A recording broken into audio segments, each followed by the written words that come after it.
Je sais que ces propos vont susciter l'ire de certains, mais l'émotion ne doit pas nous empêcher de dire la vérité, même si elle n'est pas agréable. Comment celui que l'on décrit comme un défenseur du continent noir peut-il accepter d'entretenir ceci? Ce n'est pas parce que vous avez un fils qui montre une farouche volonté de réussir, une impressionnante force de caractère, une détermination à toute épreuve, que l'on doit le laisser terroriser, écraser, spolier ses frères les moins doués, les moins décidés, les moins organisés, les plus fragiles. Non. On a même l'obligation, même si on l'aime bien, de défendre les plus faibles, de veiller sur l'équité, de les protéger de la violence du plus déterminé et du plus farouche. Nous devons aussi avoir le courage de regarder la vérité en reconnaissant que l'action du Rwanda en RDC n'est pas du tout amicale, loin s'en faut. Même si la communauté internationale éprouve encore du mal à clairement condamner l'agression, les langues de ces ardents défenseurs commencent à se délier. Comme un cadre supérieur de la MONUSCO sur le terrain qui me confiait, sous le sceau de la confidence, que le Rwanda exagère et qu'il est clairement identifié, cette fois encore, comme l'agresseur. Bien que les mots pour l'exprimer restent toujours très timides. Je suis très impatient de discuter de la manière dont nous pouvons soutenir la paix, la sécurité et la stabilité dans l'Est de la RDC qui est confronté à certains défis. Mais nous voulons soutenir les efforts africains importants qui sont en cours afin de faire face à ces défis. Et je dirais en particulier, nous applaudissons les efforts diplomatiques que nous voyons en cours pour l'initiative de Nairobi et la poursuite d'une paix durable dans la région. Les attaques du Rwanda contre la RDC sont très largement documentées. On était à l'hôpital, on était soigné là-bas parce qu'on est malade. Et on a été surpris par des militaires rwandais qui ont débarqué. Ils ont fouillé partout. Ils ont tiré plusieurs balles. C'était le désordre. Alors j'ai fui et je suis rentrée chez moi, à la maison. Mais mes enfants avaient disparu.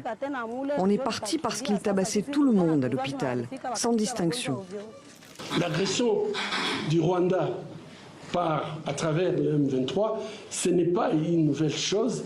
Le M23, ce n'est pas un mouvement spontané. Donc, si le mouvement a repris, 10 ans après, il a repris de quelque part. Et donc je crois qu'on ne peut plus continuer à faire la spéculation qui agresse qui. L'agression est claire, il faut la nommer. Cette fois-ci, l'ambassade des États-Unis en RDC et le comité des affaires étrangères du Sénat américain ont, chose exceptionnelle, directement mis en cause Kigali. C'est encore timide, mais c'est une avancée notable dans ce concert de silence des grandes capitales qui détournent depuis toujours le regard devant les agressions de Kigali. Pas question de se lancer dans la condamnation de la victime du génocide de 1994. Le traumatisme est encore vivace.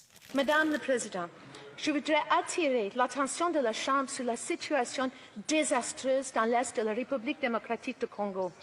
Nous avons assisté à un regain de violence de la part de M23 et d'autres milices terroristes qui s'est traduit par des violations extrêmes des droits de la personne, dont des dizaines de milliers ont été déplacés de chez eux par la prise pour cibler des soldats de la paix de l'ONU et par des allégations de tirs de roquettes à travers la frontière.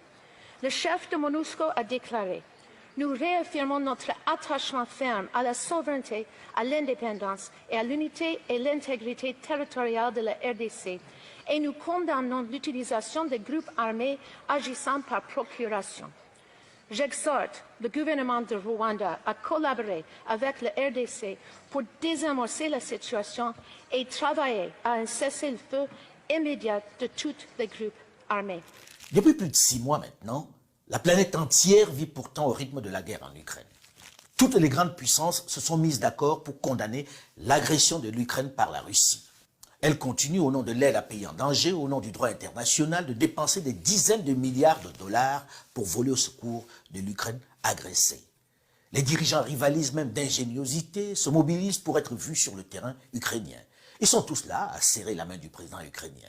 Mieux, aux États-Unis d'Amérique, la Chambre des représentants, qui en fait toujours des tonnes, a même voté un texte pour punir ceux qui n'ont pas accepté de sanctionner l'agresseur russe. Quelle solidarité internationale serait-on tenté de dire si l'on ne savait pas les raisons réelles qui motivent ce soutien? Les 28 et 29 mars dernier, le M23 était sorti de ses bâtiments d'altitude pour venir attaquer des positions de l'armée, notamment à Ruyoni et Tianzhou, région où 8 casques bleus sont morts dans le crash encore inexpliqué de leur hélicoptère. Après 2 jours de violents combats qui avaient provoqué la fuite de plusieurs dizaines de milliers de villageois vers le centre de Rutshuru et vers l'Ouganda, les rebelles avaient déclaré un cessez-le-feu unilatéral en affirmant souhaiter un règlement pacifique de la crise qui les oppose au gouvernement. Je ne peux m'empêcher de m'interroger devant le silence assourdissant des grandes puissances qui se déploient en Ukraine face à une autre agression tout aussi flagrante, celle du Rwanda dans l'est de la RDC. Sur la question du M23, ce sont des ressortissants congolais qui ont des griefs contre leur propre gouvernement. Nous tenons donc à souligner qu'il s'agit d'un problème interne congolais qui doit être résolu en interne. Il est profondément troublant que la RDC ait été prompte à blâmer le Rwanda, évitant ainsi d'honorer ses propres obligations. Face aux manœuvres de diversion usées par le Rwanda, cette fois encore l'armée congolaise détient des preuves de l'appui de RDF aux forces du M23. Il convient de rappeler qu'en 2013 déjà, il y avait des preuves fournies par les Nations Unies et son groupe d'experts chargés de surveiller l'embargo sur les armes à l'est de la RDC. Mais cette fois, des preuves sont collectées directement par l'armée congolaise. En acceptant à Luanda, lors des pourparlers, le principe de cessez-le-feu à imposer au M23, le Rwanda ne vient-il pas simplement de reconnaître tacitement qu'il est le soutien logistique et financier de ce mouvement terroriste? N'est-ce pas un aveu clair? Alors comment expliquer que dans le même temps, alors que c'est documenté, alors que les éléments de preuve sautent aux yeux, alors que les institutions sous-régionales et régionales ont reconnu les faits, que les mêmes grandes puissances se taisent devant l'agression par le Rwanda de la République démocratique du Congo? Pourtant, il s'agit du même type d'agression. Qu'est-ce qui explique ce silence assourdissant? On ne va pas faire semblant puisqu'on sait parfaitement les raisons qui imposent le silence des grandes nations occidentales.